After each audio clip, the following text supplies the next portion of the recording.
Hey everybody, this is Steeks. I'm just going to be going over some tips and tricks for Card Hunter that you might not know and might be confusing to new players. So this is a completely new account. I'm just going to go over the tutorial and a little bit after to get you started. The tutorial is not really the best.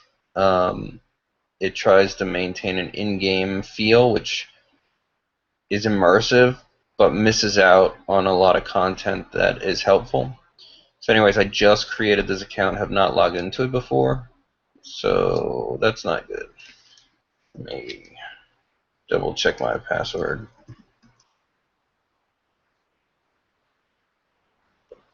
Okay, so this is the first time I'm ever logging into this account. Obviously, you have your terms of service, which I've thoroughly read before. So I'm going to be skipping a lot of the tutorial tips here. If you want, you can pause the video and read these on your own. Hopefully they'll come in clear enough. So the first thing that happens when you start is you're going to be thrown right into the game. This is a preset deck. A lot of these cards you can't even get in the real game, although all these you can.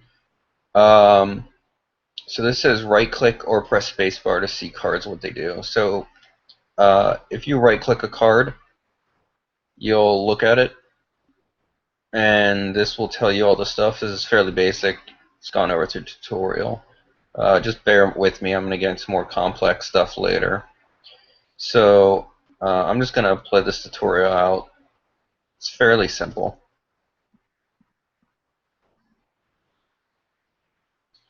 Yes, see, this shows you the range.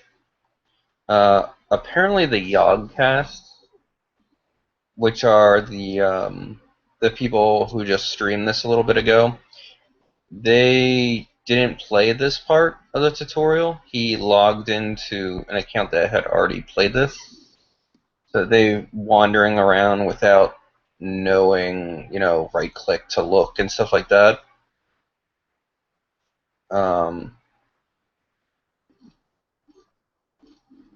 Anyways, let me just beat this real fast. Oh. So here, I'm going to go over the first tip and trick that, so first thing I do is I'm going to go into menu, go into options. I have the music volume down low, the ambient volume down low, and my animation speed up high. This isn't usually the case. I guess it remembers on my main account. Normally animation speed is fairly slow around here. So I like animation at 8 or 9. Makes the game move a lot faster. You can even increase it to 10 or above if you use a console command, which I'll go over later. But let's just keep it 8 for right now. It might be a little fast. You can always rewind the video and check it out that way. Another thing I like to turn off is I like to turn off auto-targeting. That means if I click a card and I decide to take it back, it won't automatically cast on whoever's there.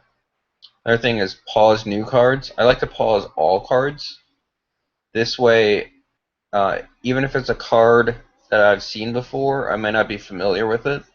That way it pauses the game after they take every move and I can calculate what they did and why. So these are some things a lot of people forget. When I'm farming items in single player, I'll turn these off just to make the game go faster. And I'll put animation speed to 11. But for me, I find this helps a lot in planning. So essentially what it does is normally if I was to click this, it would automatically attack that target.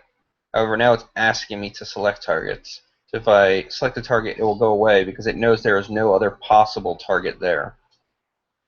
However, if I was next to here and my character was here, it would actually let me select my own character.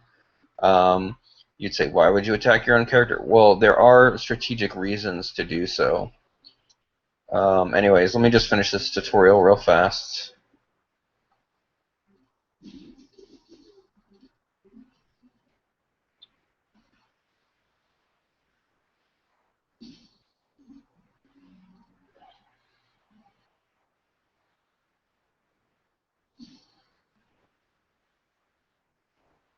So it does require another click because essentially you have to click on who you're targeting. So it's slightly slower, but it gives you a lot more feel of control. So, um, so let me go over some things here.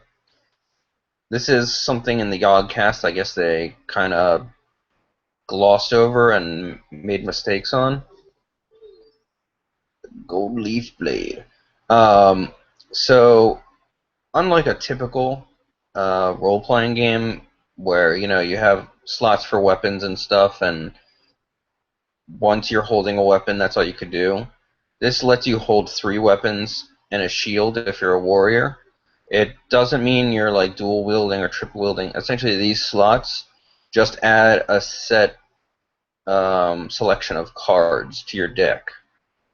So, for example, Giant's Battle Axe will add these cards to your deck. It's not like you're using this specific weapon.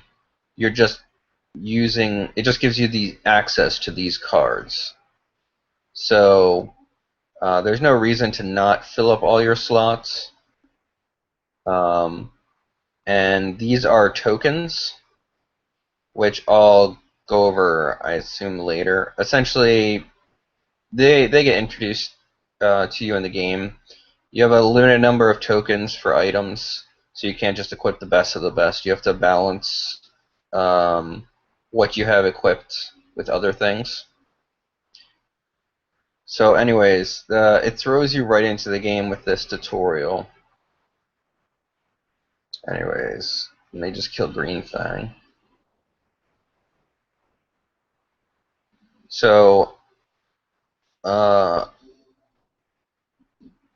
this entry level tutorial stuff is kind of boring. And the actual adventure is interesting because it throws you in head first. Something they didn't cover in the Yogscast video, and I'm unsure why. Resistant hide. So, whoops.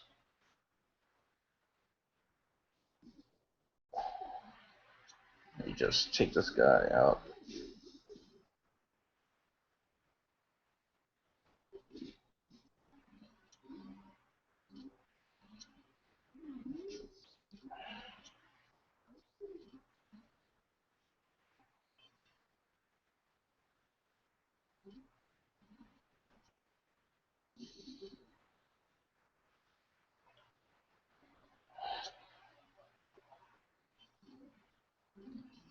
So I'm going to be going over some tips and tricks in a second.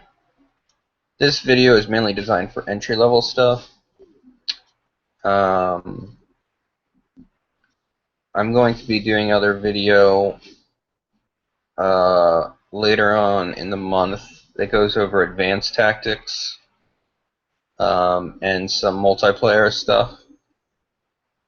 So I'll cover multiplayer briefly, just some common misconceptions. So basically, he's saying, "Oh, you should start with the level 1 character." So this is where the Yogscast started. So they missed a lot of the basic tutorial. So let me explain the difference between the races. So you have a dwarf, a human, and an elf warrior you can choose from. They talk about this in the Yogscast a little bit, how dwarves have slower walk speed but higher health, and elves have more move speed and lower health. And humans are somewhere in between. However, there's one thing they don't mention is as your character will level up, each race will get a special slot, and that racial slot differentiates the races a lot more so. So dwarves have an ability called toughness, which basically lets them take 1 hit for free with no damage. They're more about defense and just holding their ground. While elves, with their racial slot, are more tricky.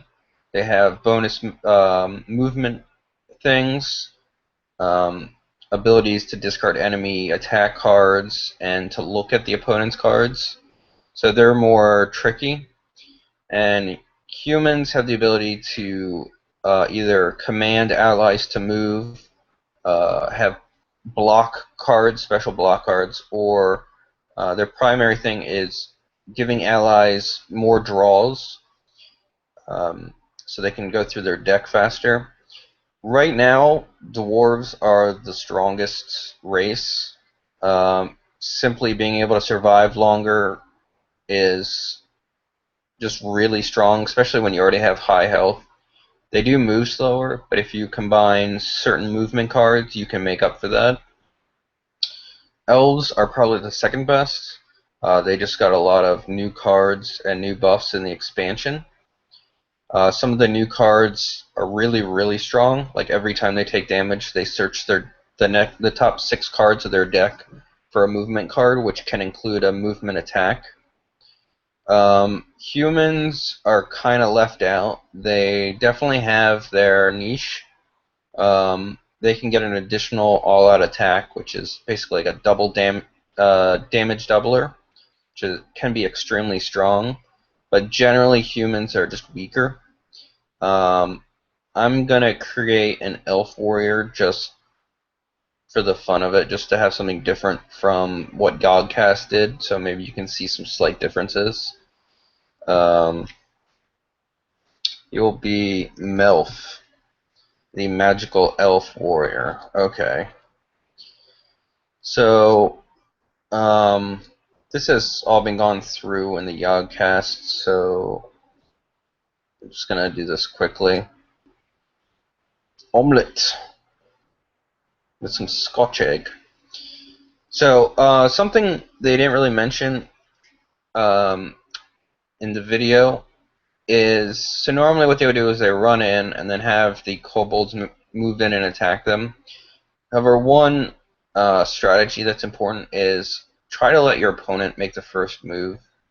That way you can react to their movement. So even though I have cards in my hand that I can play, like Dash, I'm just going to pass.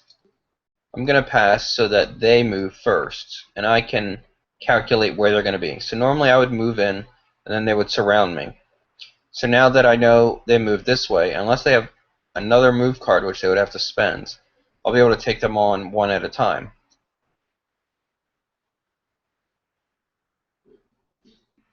Granted, they do get first strike because I had to move into their range. Oh, he did have another move card, but he had to use that for this instead of using it and saving it for next turn possibly. So yes, the first card you always draw is based on your default move, so I'm getting a dash instead of a walk or whatever. Just going through the basics. So I got some treasure. Treasure is only useful for selling. I guess you can collect it if you want to have like one of every item, but essentially it serves no purpose other than giving you gold. Yeah. So there's no reason to not equip something, as I said before. So you can mouse over things, and you can also right-click to give a zoom in, which he doesn't really do in the Yogscast. He manually right-clicks on each individual card, but you can right-click on it to look at the whole thing. You can also drag it over to compare. So I'll go into some more stuff once I finish the basic default intro.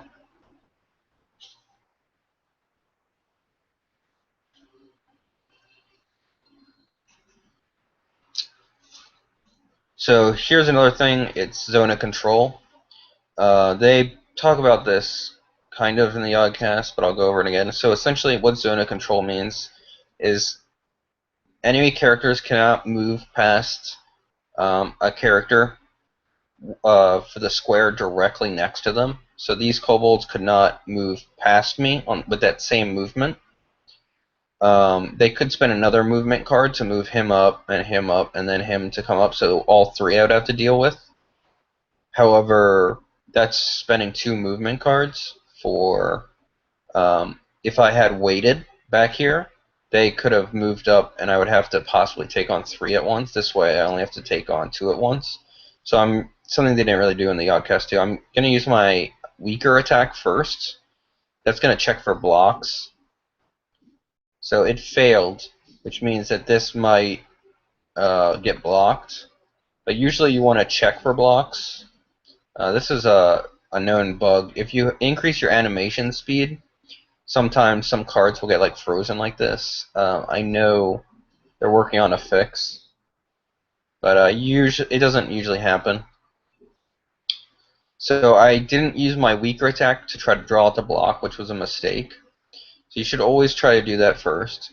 So what I'm going to do here, even though this is an intro level, it's almost impossible to lose, I'm going to move away. He only has one card left in his hand, so unless it's a move card, which he would then be able to catch up with me. Right now, it's not a move card, so he won't be able to catch up with me, and won't be able to attack me either. This person is grayed out because they've already attacked on this turn.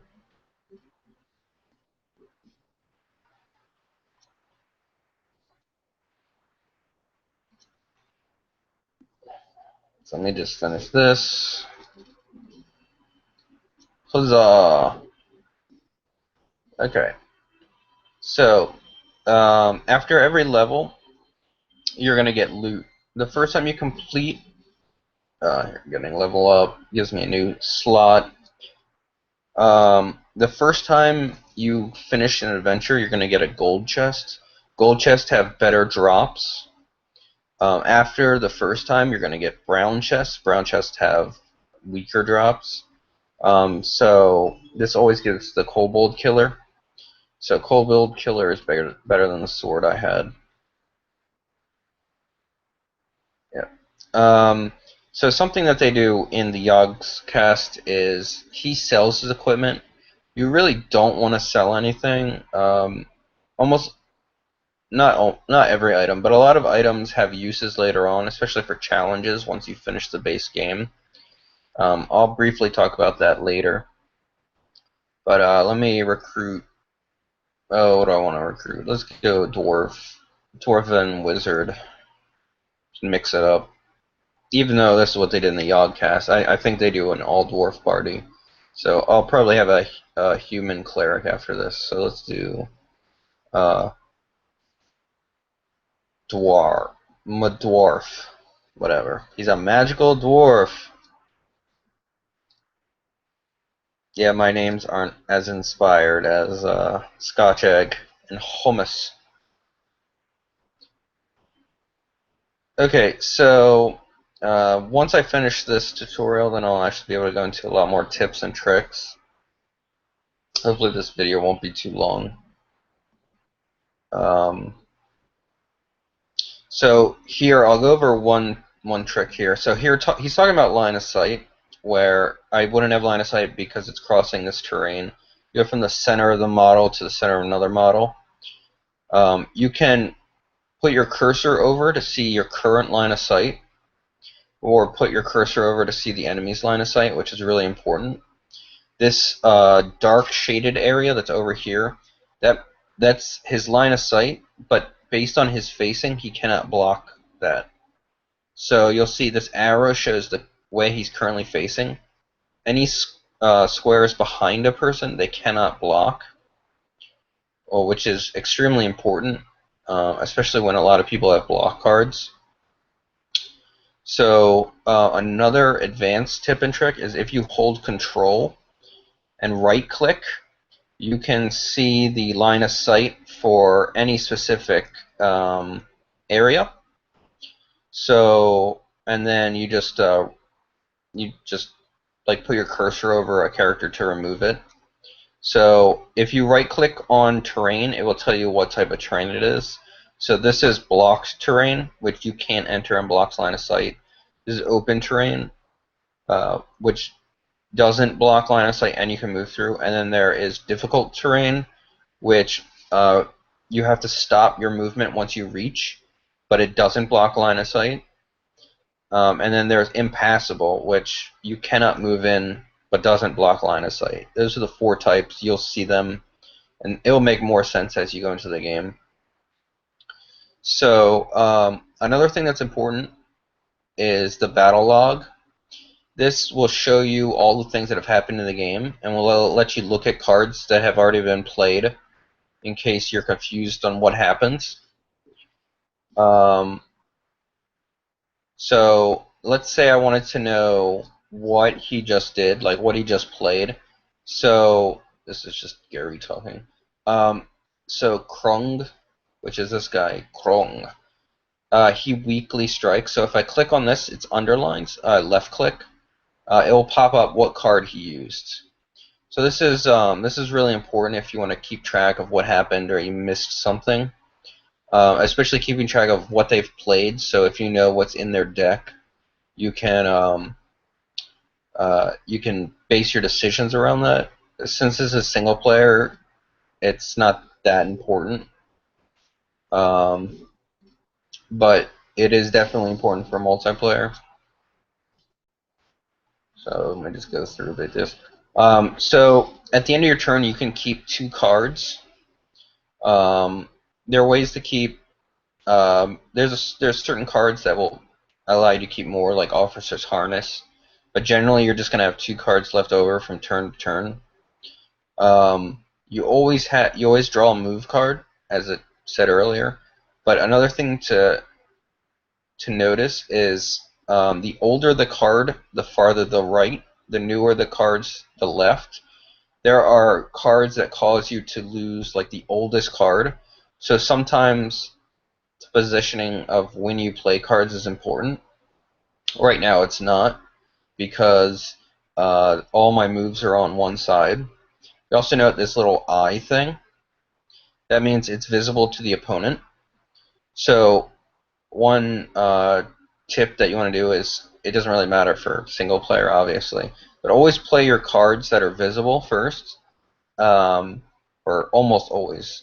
There could be psychological reasons to play, to hold on to these, but generally you want to play cards visible to your opponent so they don't know what you potentially have. It's not really important to this, but just something to note. Anyways, okay.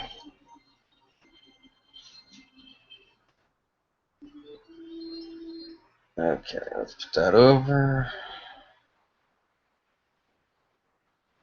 So this item here, the Golem Cleaver, will be more important in later levels, especially penetrating. A lot of levels have enemies that have a lot of armor. Um, so something to note is when you build your characters, build them for the level. Don't build them like you would a normal adventure party in D&D or something, or Diablo or whatever. You won't just be using your best gear. You want to use your gear that will help you beat the mission. So there's, for example, missions later on that include troglodytes. Troglodytes have armor that is very difficult to deal with unless you have armor removal or penetrating attacks. So that's something to note. Always build for the adventure. I'm going to go over save slots and a few other things later. So one thing that the Yogscast didn't really mention is they were like looking through all these items. So if you want to look for a specific type, you can either use this drop down menu for searching, or you can just click on the inventory slot. So I'm left clicking here, and it's going to bring up all my boots. If I left click the shield, it'll bring up all the shields. Now you'll notice, I guess it doesn't show here, but you'll notice that you have a thing called Renown. Renown makes items more expensive unless you have a certain renown. I don't think it happens in this shop because I'm within the renown level. Yeah, it's not happening in the shop. But oh, I guess here it is. It just doesn't say it. So so this is an uncommon. Uncommons. If you scroll down, you'll see. Do a search. So I'm going to sort this by rarity. So normally uncommons cost 25. However, my renown is only 1. So that means only items that are level 1 are going to cost 25. As my renown goes up, items will become cheaper. This is to basically create a sense of progression in single player. It might be removed in the future. There's a lot of discussion going on about that. But right now, this is how it works: is when you complete levels in single player, your renown will go up. It also goes up if you play a certain number of multiplayer matches, and this will decrease the cost of items that are that are equal to or below your renown. So right now it's only 1, so this costs 25. But once I get my renown up to 6, this robe would only cost 25 gold. Um, and it's a multiplier, so um, you'll see some items later on that are like legendary. They'll cost thousands and thousands of gold. Normally they'll only cost 2,500, but because your renown is not high enough, they cost a lot more. So always take that into consideration, your renown. You want to get this up as fast as possible, especially for buying equipment. Generally, when I'm playing the game, when I was playing at early levels, I didn't really buy any equipment unless I needed to. If you have open slots, you might as well fill it with something. So, for example, this is a level 6, so it costs 25 as opposed to just a 5. So I'm just going to fill it with something. Dueler's Buckler is pretty good for early level. Whatever. I don't know which is the best right now. I'm just going to put that on just so I have something. It's better than the default 3 unreliable. Tough fencers. And let's give him whatever. A quick step food. I can go over some more stuff later. Okay, so let me see. Okay, so just remember that slots are there for certain types of weapons. Oops, sorry. The slots are there for certain types of weapons. There's no real reason not to fill up every slot and to use everything you have available. Otherwise, you're using the default cards. So 3 walk versus, quick step, a simple strike, a weak armor. So it's just, there's no reason to leave things unequipped if you have a slot open. So, okay, so let me just go into more of the levels, the tutorial. So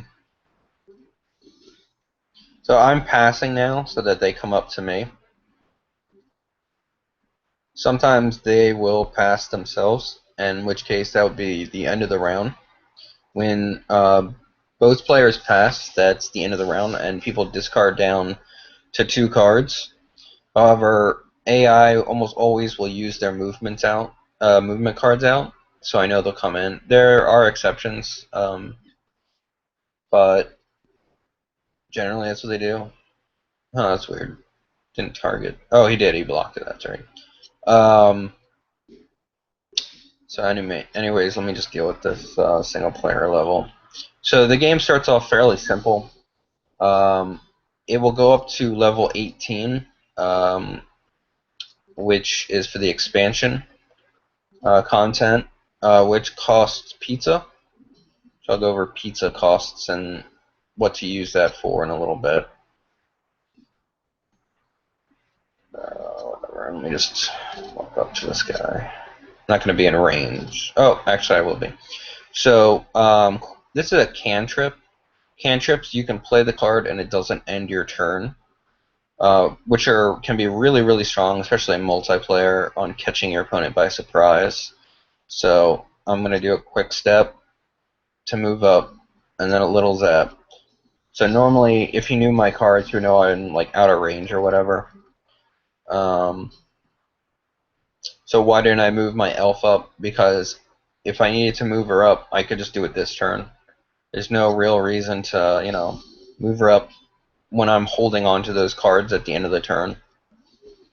I lost an unreliable block, but that's like a throwaway card. Oops. Okay. So,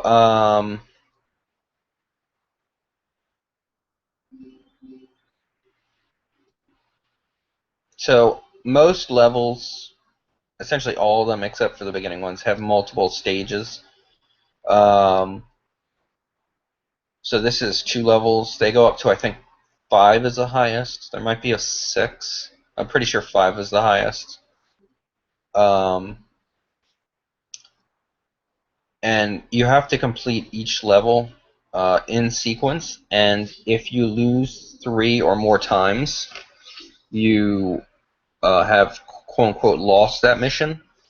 What that means is you have to pay either 15 gold or restart the mission from the first level. Um, 15 gold isn't much, but it can add up. Um, so generally, you want to try to avoid restarting levels. You'll notice um, that a lot of encounters can be fairly difficult. This game can get really, really hard at times, even for someone who's played it a lot. Um, but a lot of times, the first time you play the scenario is a learning experience. You're going to be just seeing what cards the opponent has and how to build your deck. And you're going to restart and build your deck to counter that. It's more like a puzzle than it is simply just building the best team possible the first time and going through. So here is a card called Violent Swing. You discard your oldest card when you play this. So since I held onto a flimsy block,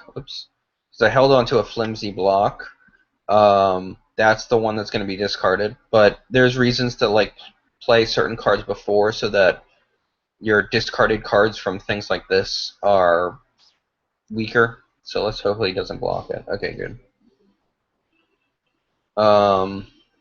Okay.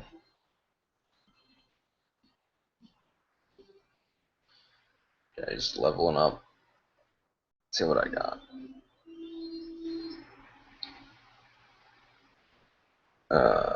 Nothing I can really use right now. Okay, let's get this priest. So, parties are made up of 3 people. They, let's see, what should I call her? About human. I don't know, I'm just boring names. I'm sorry. I didn't really think of names beforehand. Um, uh, just, just having one of each race. There's actually more reasons to have all the same race than there is to have one of each, but whatever. It's just a tutorial. Okay, so let me go over the keep.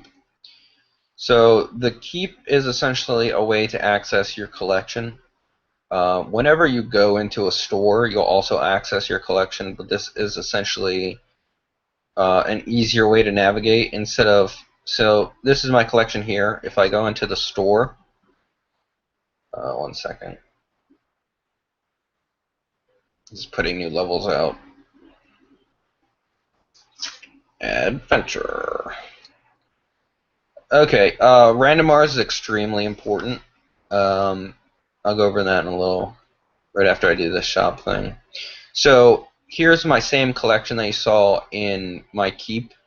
I can do the exact same thing here that I could do in my keep, but I have this window to deal with, which might be a little confusing to people. So I'm just going to go to my keep. So something to note is all items on your account are both for single player and multiplayer. There's no difference. The only thing that's different is your character's level. So right now my character is level 2, and level 1. In multiplayer, these characters would be automatically leveled to 18, which means they would have more slots, they would have power tokens, but all items are the same. So let me just fill this out real fast. So I'm clicking on the slot that's empty, which will bring up if I have anything in there. So I have no divine weapons or boots, so I'm going to go buy some. So Apparently I have no gold, so let me reset this and sell some treasure. Another thing is to sort by treasure and then just sell those. So, what do I want? I don't know, whatever. Just gonna buy some random stuff. I don't know if this is the best things to buy. Let's just go for something cheap right now. Okay. So let me check Randomars. So Randomars is a special shop that stocks really, really good items. So you can see how expensive these are. 42,500. That's because it's a level 18 item and my renown is 1. So this is the most expensive item possible. As my renown grows, these will become cheaper. So until my renown is equal to the level of the item, you don't really want to buy it. It's just going to be so much more expensive, it's not really worth it. Generally, you would just want to wait. So normal legendaries, if you're level 18, they should cost 2,500. This costs 40,000 more, which makes it absurdly expensive. Um, so you can see how the level. This is an epic, so it costs 8,500. Normal epics will only cost 500. Let's see, did I get anything really good in here? A few okay things, but nothing too amazing. Um, and rares cost 100 usually. Like that, these are 100. It's your renown +1, I believe. Yeah, it's +1. So you only need to have 17 renown to get the cheapest items. Um, the cheapest discount on an item. So that's Randomars. Randomars is really important. It restocks weekly. You see how these adventures are exhausted? They will unexhaust uh, at 0, 100 UTC, or which is Greenwich Mean Time. It depends on where you live, what that's actually going to factor into. But these will reset so you can play them again. You'll have to restart your browser, refresh it. And another important thing is that is also the time that shops restock. And every Sunday at 0, 100 UTC is when Randomars restock. So a lot of people are waiting in anticipation because Randomar contains the best of the best. So let's see some other notes. So some things you can search.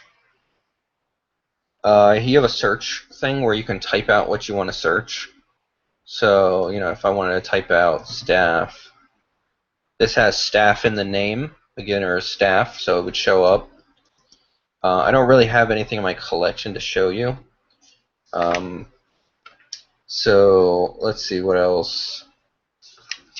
A lot of the things that I want to talk about, I can't really show with this new account. One thing I do want to show is I want to show save slots. So this is a save, the store and retrieve. So what you do here is when you store a build, so let's just say this generic. What this means is that this saved all my characters, not just the ones that are active. Sometimes you'll have characters over here if you've hired more people. It stores where they are in the party and what items they have in the party. It doesn't take those items away and put them in that save slot. So they're always there. So if I had another thing here, the items wouldn't be gone from this. They're simply moved into that location, into these slots. So let me show you. Let me hire someone real fast. Oh, let's hire a Dwarven Warrior. Let's call him Scotch Egg the Second. Okay, so I'm gonna go back into my keep. So this here records that it's these 3 characters in my party with these items in these slots. Now, let's say I changed it around. Let's say I put this here. I didn't want to use an axe. I want to use a penetrating item. And I didn't want to use a wizard, so I'm going to kick him out of my party, and I'm going to put this dwarf into my party with an axe and his boots. Okay? So, now I'm going to store this. Let's call this double warrior. Now, if I load this, so retrieve, those items are still here.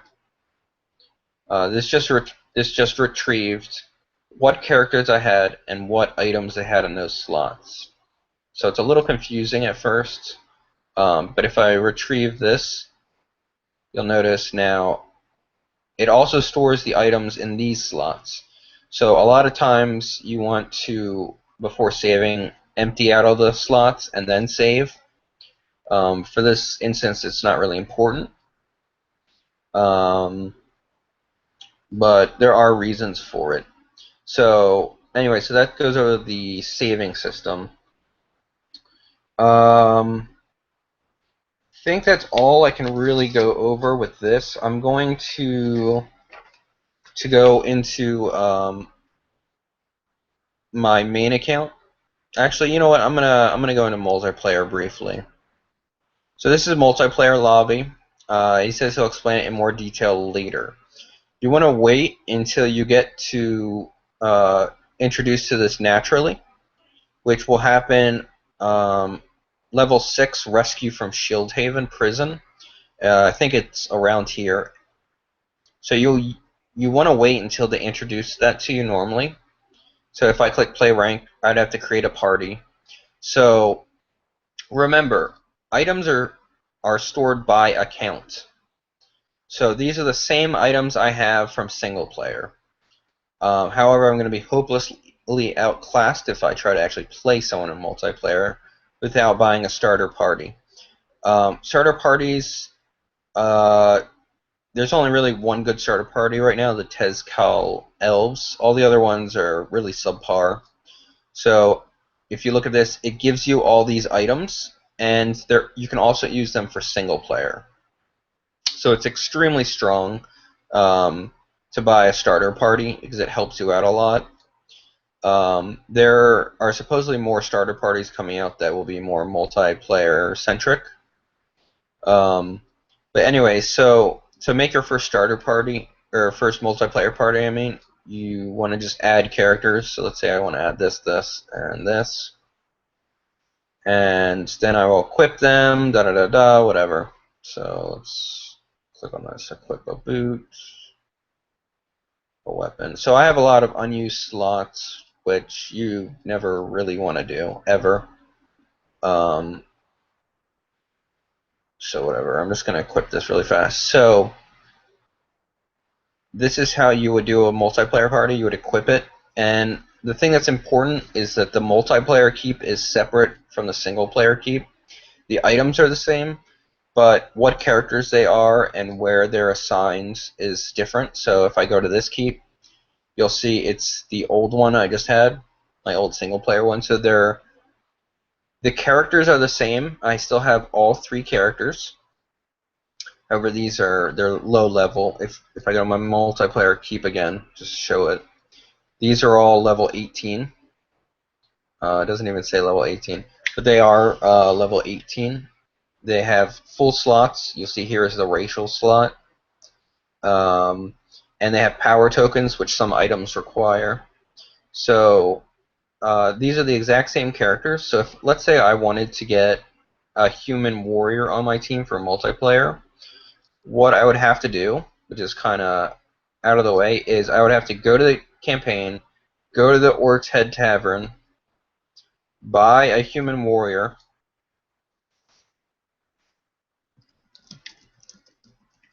Yes, you can see my awesome naming skills. And then go to multiplayer, go to multiplayer keep, and now here he is. So it's a little convoluted on how you have to do that to get certain characters into your party. And and then you'd have to, kick someone out of your party, and then add them to your party, etc. So if I was to delete this character, which there's no real reason to delete characters ever, the character would be deleted, but the items would still be, they would be put back into my keep.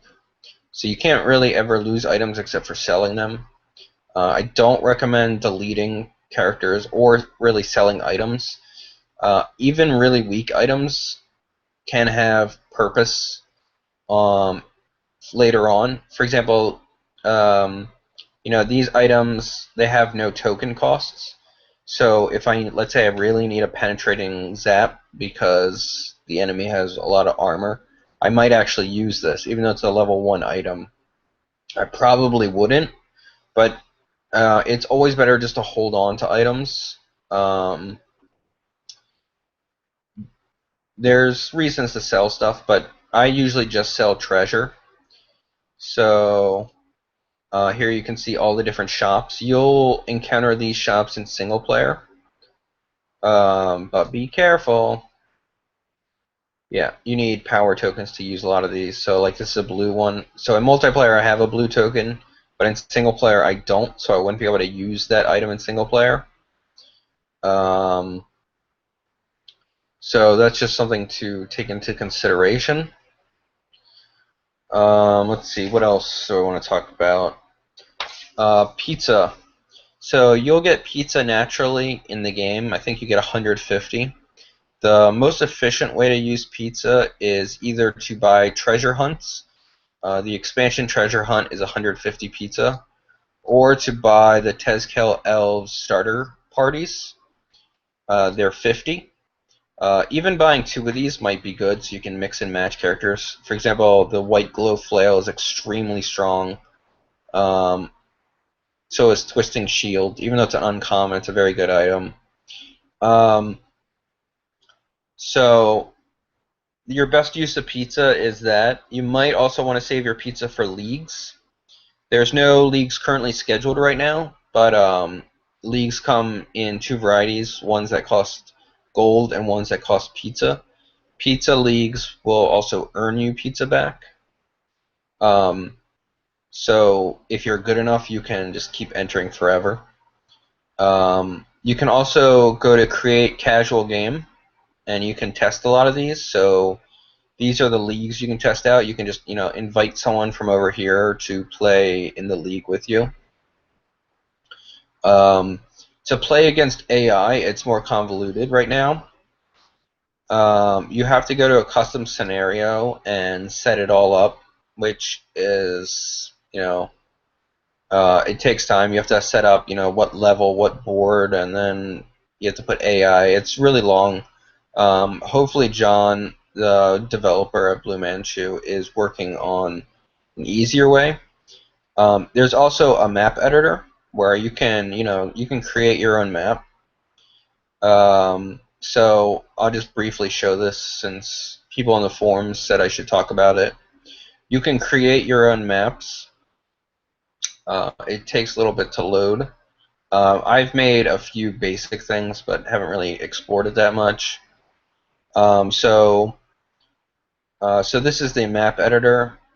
You have backgrounds and different doodads and layers and tiles and stuff like that you can place. There's a whole tutorial online for this. Speaking of online tools, I'm going to go over a few that are really useful. Let me go back to single player first.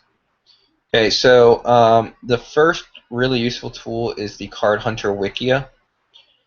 Here you can see pretty much everything that the game has to offer. Yeah, they just added this new pro tip since everyone was asking. So you can search the database, you can sort by things, you can do a lot. It has every card in the game, both cards that you can acquire and cards that enemy monsters have. It's an extremely useful resource that I'd suggest everyone check out. So, like let's say I want to look up instant burn or whatever. There's just tons of resources and knowledge here if you really want to learn about the game. You can also go to the official forum website, just cardhunter.com/forums, or actually it's forums.cardhunter.com, and there you can talk and ask questions, and everyone's a friendly community. Or you can just go to the multiplayer lobby and talk with people here. Um, so another website that is really useful is the Loot Fairy tracker. So what the Loot Fairy is once every 25 hours, uh, the Loot Fairy, which is this person right here, moves from mission to mission. Right now he is at the level 14 mission, Return to the Astral Shrine. So if I was to play that mission, which shows up over here somewhere, um, you would get a bonus loot drop, which is extremely good, especially when you're looking for really good items. So, and this is the same location for everyone playing Card Hunter.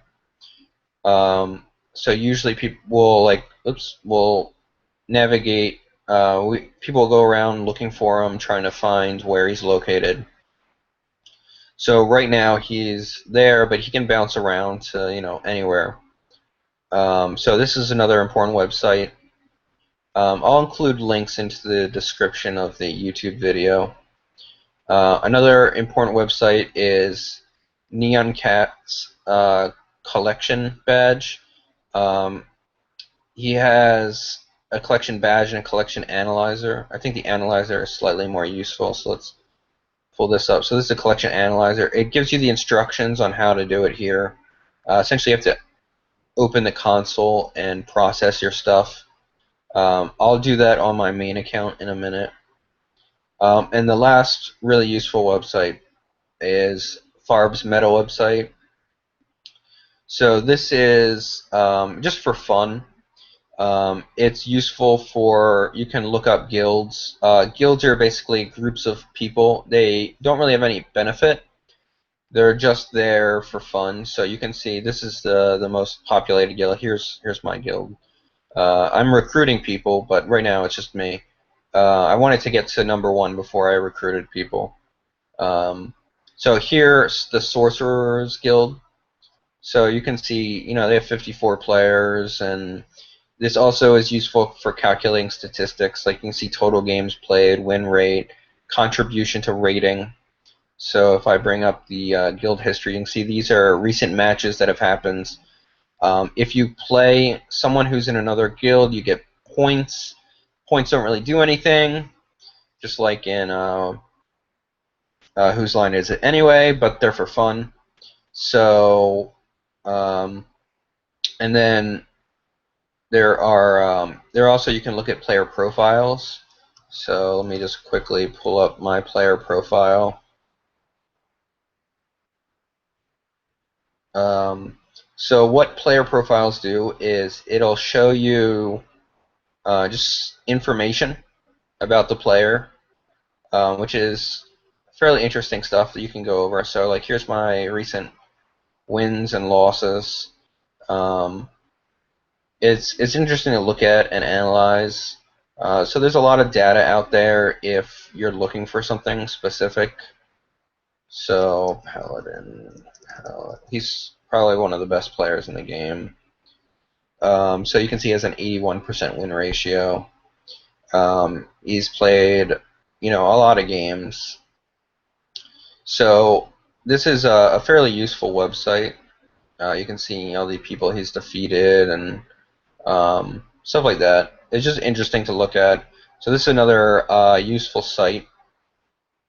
So let me go back. Let me log into my main account. And let me go over some slightly more advanced things. This video is probably getting to be too long and hard to navigate.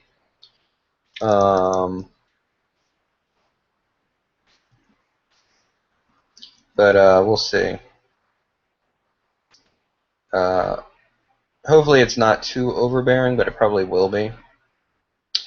So this is what the full map looks like right now. They might be adding more later.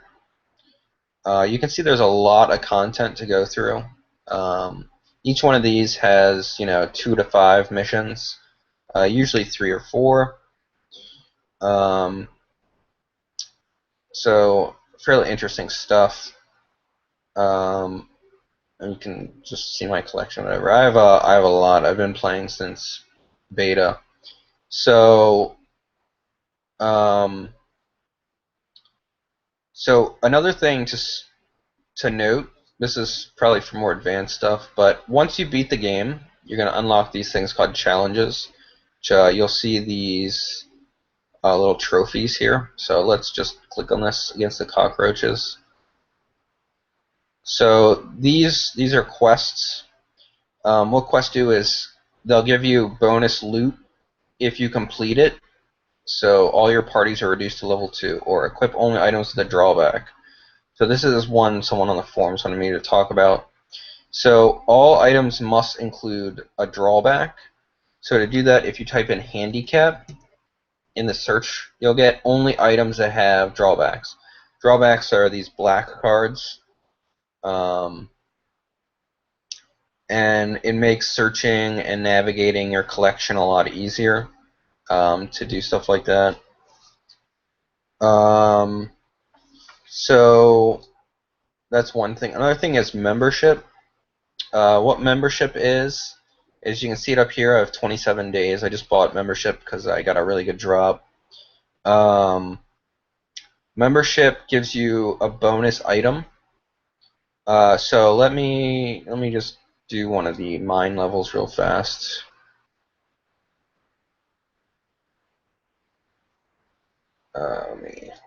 So I have all these.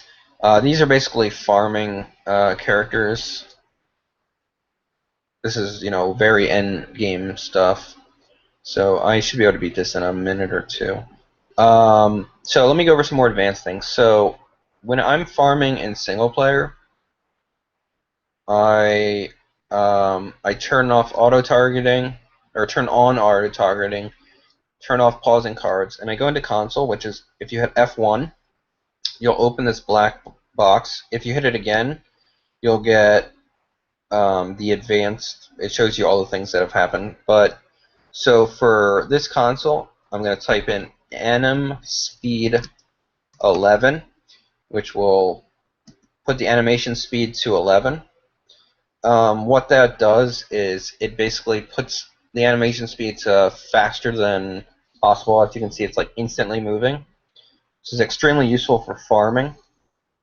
Honestly, you don't really need to farm much in this game. You can get all your items through multiplayer. But, this is an option if you want it. So let me just go over and explain how membership works. Membership's totally worth it. So this is a brown chest, which is a basic chest. When I open it, these items... Oh, look, I just got a legendary. It's one of the worst in the game, but I just got it. So what this means is a brown chest means common and uncommons. You can get rare things, but generally it's rare. It's unlikely. So this is like a 0.1% chance, or probably even lower, to get a legendary. So each slot has a chance of getting an item, and the club reward will be equal to the rarest item. So this had to be an uncommon, but there's also a chance it can be above that, which you saw here. I just got a legendary. Which, no, that's a different one. It's just a similar thing. So that's what membership does. It just gives you more items. However, it's extremely important if these are just traits I'm playing. Most of this will be over your head. Let me just do it really fast. So what membership is for is getting more items quickly. You can get all the items without paying. You don't need to pay for anything in the game. Game is completely free, but it's a really good game, so I would suggest helping out the developers. Um, so 1 second, let me just do this real fast. Um, so let me. I just want to show you membership again, essentially. Okay, so since this was an uncommon, this had to be an uncommon or better. So this time it was an uncommon on a legendary. So you'll note, I got a common, uncommon, and another uncommon. However, if this chest was gold, it would be golds have at least a rare. So this membership slot would be at least a rare. So it's a really good way to get more items and to grow your collection quickly.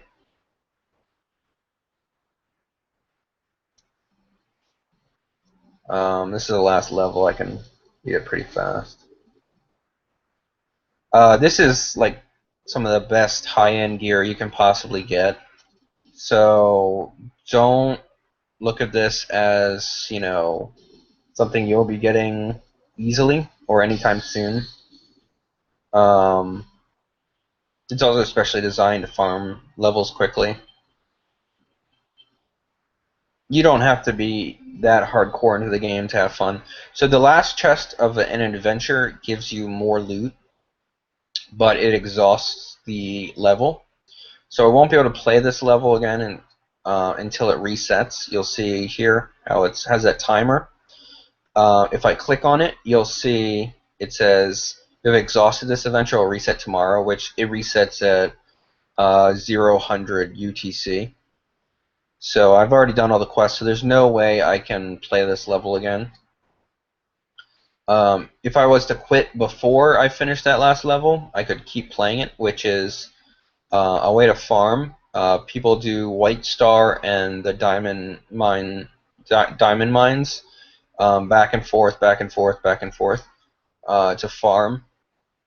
That's really high-end hardcore stuff. You don't have to do that at all. So let me go over some other things. Let's see. Okay, so characters versus figures. This is something a lot of people confuse. So let me go to the figure chest. So these are the different figures. Just because a character has a certain figure doesn't mean anything about that character. It's just a skin. So this character is exactly the same as that character. Nothing changed except their appearance. So some people get confused. They think like, oh, I'm going to be changing my character, or when I buy my character, I have to assign the skin immediately. You can change your skins at any time. So a lot of these skins you can't really get anymore. But so like, let's say I want this person to look like Gary, Cleric Gary. I just drag it over and put it there, and the character looks like that now. Um, excuse me. Um, so figures are they're just skins. There's nothing special about that. Let's see what else. There's not much more to really go through. I can show you the collection analyzer, just to give you an idea of how to do it, since that also confused a lot of people. This is really advanced stuff, so if you're still just looking to learn the basics of the game, you can probably stop the video. Um, this is more for people who really want to get into this game in all aspects. So anyway, so the way you do with the I'll also show you the loot fairy in a second, although the loot fairy level it's currently on is one of the hardest, I think, in the game. Just at least to farm with my set. There's probably easier ways to farm it, but so what I do is I have one uh, saved party archive that is just blank. So it's just nothing on any of my characters at all. So you can see no items.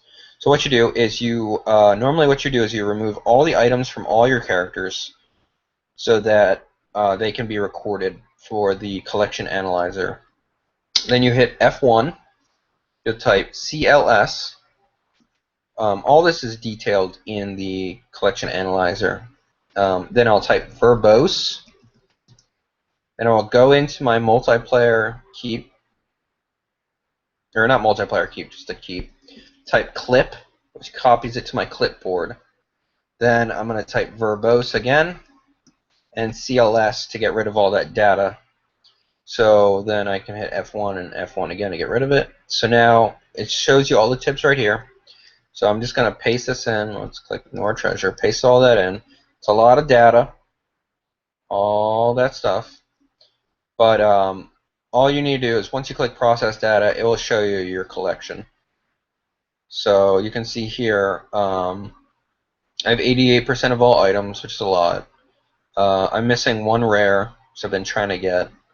91% of epics, and so on. So this is a really good way to show what your collection consists of. It makes it really easy to look at how you're progressing through the game. Once you get used to following these instructions, it's pretty fast. It's not like it's taxing or anything. It takes a few seconds. So so that's that. So the last thing I'm going to cover is the Loot Fairy, which, if I go to the Loot Fairy tracker, it's at the Return to the Astral Shrine, which I hate this level, but let's take a gander at it.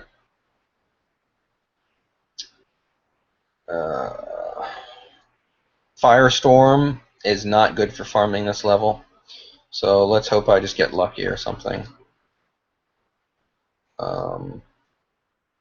Or something. So I'm going to be doing a video, as I said later on, that's going to be detailing advanced strategies, a lot of the stuff I'm doing right now, also multiplayer strategies.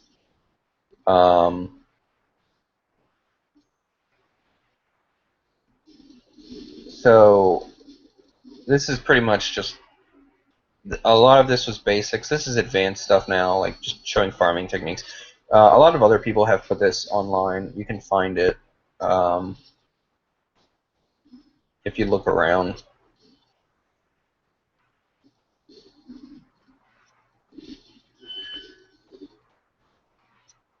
Uh-oh, that's not good. So she'll die, and I'm going to lose.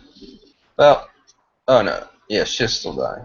Unless she rolls for armor. Let's hope she rolls for armor. Of course she didn't. So obviously this isn't the best build for completing this. But whatever. You can just stop the video now if this is not interesting to you. I'll be detailing more of this stuff later on.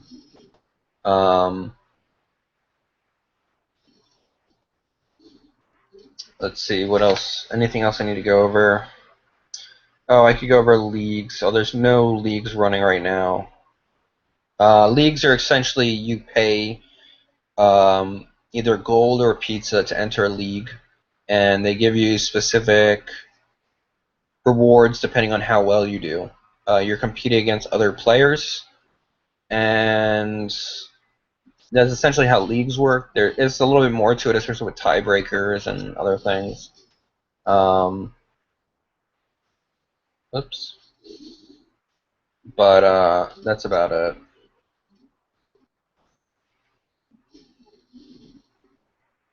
Yeah, not doing too well. Yeah, this is one of the most difficult of all, I would say, levels for oops,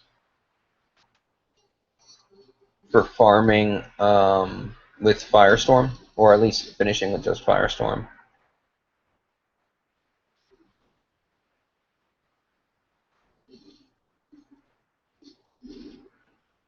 Let's hope he doesn't have a move. Doesn't have a move. Okay, there we go. I think I got him. Although this one's easy level. So anyways, I'm just doing this to show you Loot Fairy, and I don't have. I mean, I do have the editing skills, but um, I'm not going to edit all this stuff out just to make it easier. You can just skip ahead if you don't want to watch this. Um,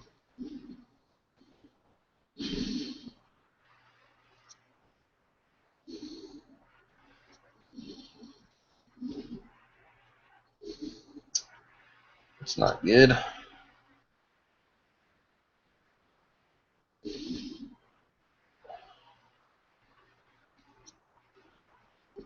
Trying to get them to move so I can volcano them again, like that. Now, I'll go over all this later. Strategies for farming, strategies for multiplayer, all advanced level stuff.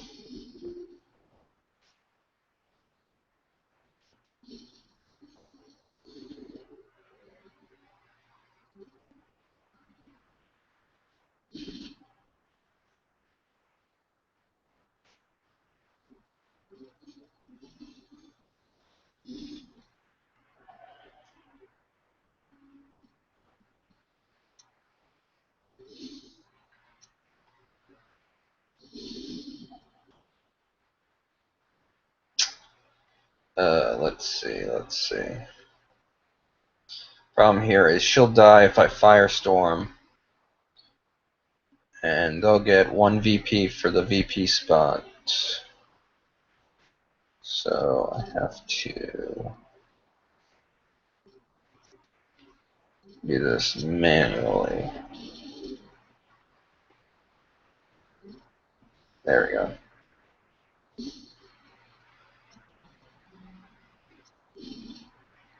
I just need to get him off the VP spot. Oh, I'll just try to kill him this way. There we go. Okay, so once you complete an adventure that's been marked by the Loot Fairy, which changes every 25 hours, you'll everything will look normal, and then when you go to collect loot, this will pop up. You've been blessed by the Loot Fairy. So what this means is I'm gonna get better drops. So normally I would get, commons, uncommons, maybe a rare. This guarantees at least a rare. So guaranteed at least a rare here, and then since I have membership, it also gave me a rare here. So I didn't really get anything that great, but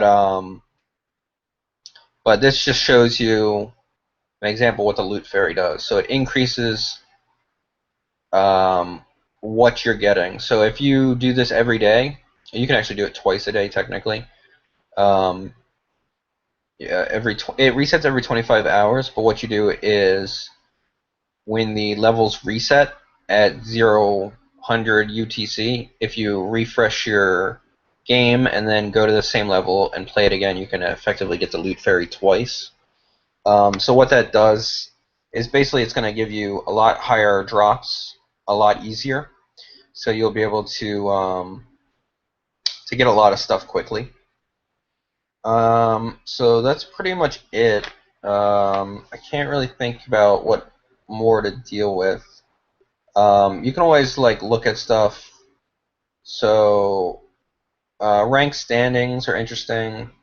If you're into the competitive aspect of the game, you can also look at your daily wins, your weekly wins. You can also go through your matches and see recent match results. These are people that have recently played, and your games where I've recently played. So you can there's a lot of data that you can go through, and it's really interesting. You can also spectate people's games. So let's say I wanted to watch. Oh, let's go here. So if you just left click on it, you'll go into and spectate a match. This is a really good way to learn. You can always right click on characters to see the buffs on them. Another thing is each character can only hold 3 buffs. So when the next one would come in for this character, it would knock the oldest one off. So there's a lot of little things you'll pick up as you play. Hopefully this video gave you some insight into some aspects of the game that might not be covered in other areas. It's probably running pretty long right now, so I'm probably gonna just call it in a minute. Um, but yeah, if you have any questions, just come here, go to the lobby, just chat, say, hello, I have a question, or you can go to the forums. We're all a real friendly bunch. Um, so if you need any help on anything, finishing campaign levels, creating multiplayer parties, doing any of that stuff, feel free to ask. You can even send me a message or post on this video. If you have any questions, I'll respond, time permitting. So that's pretty much it. Let me just go over treasure hunts. So there are some levels that are locked unless you spend pizza. They give you better items the first time you complete them, and if you have membership at the same time, you get better items in the membership slot as well. Which is a really good way to get a lot of good items quickly. These are the most uh, the newest, I would say, of the treasure hunt. You can spend your default 150 pizza to get those if you want. Um, I would recommend getting, if you don't want to spend any money to get more pizza, getting these treasure hunts is good for late game content if you enjoy single player. If you enjoy multiplayer, I would go for the Tezkel Elves starter pack.